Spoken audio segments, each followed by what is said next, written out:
সহজে আমি কিভাবে এই আলুর দম তৈরি করেছি আজকে আপনাদের সাথে সেটাই শেয়ার করব। আপনারা সবাই একটু ধৈর্য ধরে আমার ভিডিওটি দেখবেন।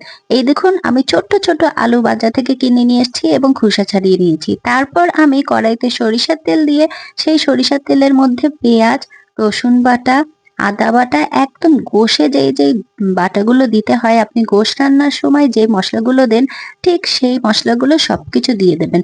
আমি লবণটাও দিয়ে দিয়েছি, দিয়ে ভালো করে এটার মধ্যে শুকনো মরিচের গুঁড়া দিয়ে খুব ভালোভাবে নাড়িয়ে চাড়িয়ে এটা মিশিয়ে নিয়েছি। আপনারাও অবশ্যই গোশের মশলা যেমন কষান সেইভাবে কষিয়ে নেবেন এবং এর মধ্যে হলুদের গুঁড়াও দিয়ে দেবেন। তারপর ভালো করে কষিয়ে নেবেন যতক্ষণ না এর তেল ওঠে। যখন দেখবেন এটা তেল উঠে গেছে তখন একটু হালকা পানি দিয়ে এটাকে আবার কষায় নেবেন। তারপরে আপনি এই যে সিদ্ধ করা আলুগুলো এর মধ্যে দিয়ে দেবেন। এটা কিন্তু হালকা আমি সেদ্ধ করে নিয়েছি, আপনারাও একটু হালকা সেদ্ধ করে নেবেন, তাহলে এই আলুটা খুব ভালো করে ফেটে যাবে এবং দারুণ মজা লাগবে। তো আমি কিন্তু একদম এটা ভালো করে কষাই নিচ্ছি, সেই কষানো মশলার সাথে আলুটা ভালো করে কষিয়ে নিচ্ছি যাতে এই আলুটার ভিতরে প্রত্যেকটার ভিতরে মশলাগুলো ঢুকে যায়। এবং যেহেতু আমি আগে থেকে এটা মানে এটা একটু গরম পানি দিয়ে ভাপ দিয়ে নিয়েছিলাম, সে কারণে এই আলুগুলো কিন্তু এখন অনেকটা নরম এবং ভিতরে খুব ভালোভাবে মশলাগুলো চলে যাচ্ছে। তারপর আমি অল্প একটু পানি দিয়ে একটু ঢেকে দিয়েছি।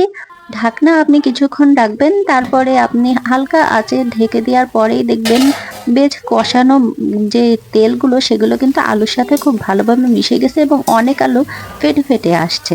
তখনই আপনি বুঝবেন, এই দেখুন আলুগুলো কত নরম হয়ে গেছে। এই একদম গোশের আলু খেতে যেমন লাগে, কিন্তু কষানো গোশের আলু যেমন খেতে লাগে এই আলুটা কিন্তু তেমনই লাগবে। এত সুস্বাদু যা বলার বাইরে। আপনারা রুটির সাথে কিংবা সবজি ভাতের সাথে যে কোনো সময় যে কোনো ভাতের সাথে আপনারা এই আলুর দমটা খেতে পারেন। এই আলুর দমটা সব থেকে ভালো লাগে লুচির সাথে খাইতে। তো আলুর দম কিন্তু ভালো করে কষানো হয়ে গেছে। এরপরে আমি আলুর উপরে দিয়ে দিচ্ছি ঝোলের পানি। ঝোলের পানি একদম বেশিও দিবেন না, আবার একদম কমও দিবেন না, মাঝারি সাইজ মানে মাঝারি আকারে পানি দিবেন যাতে আলুটা ভালো করে সেদ্ধও হয়ে যায়, আবার কষানোও হয়ে যায়, আবার মাখা মাখাও হয়। এই ঝোলের পানির উপর কিন্তু নির্ভর করবে অনেকটা এই আলুর দমটা। তো আমি কিন্তু ঝোলের পানিটা দেওয়ার পরে তারপরে কিন্তু আমি আবার এটা ঢেকে দিচ্ছি যাতে ঝোলটা ভালো করে মিশে যায়। তো ভালো করে এই দেখুন আমার ঝোলটা কিন্তু অনেকটা কমে এসেছে এবং আলুর দমটা প্রায় তৈরি হয়ে গেছে।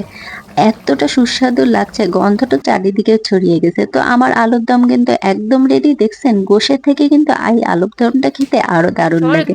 ধন্যবাদ সবাইকে।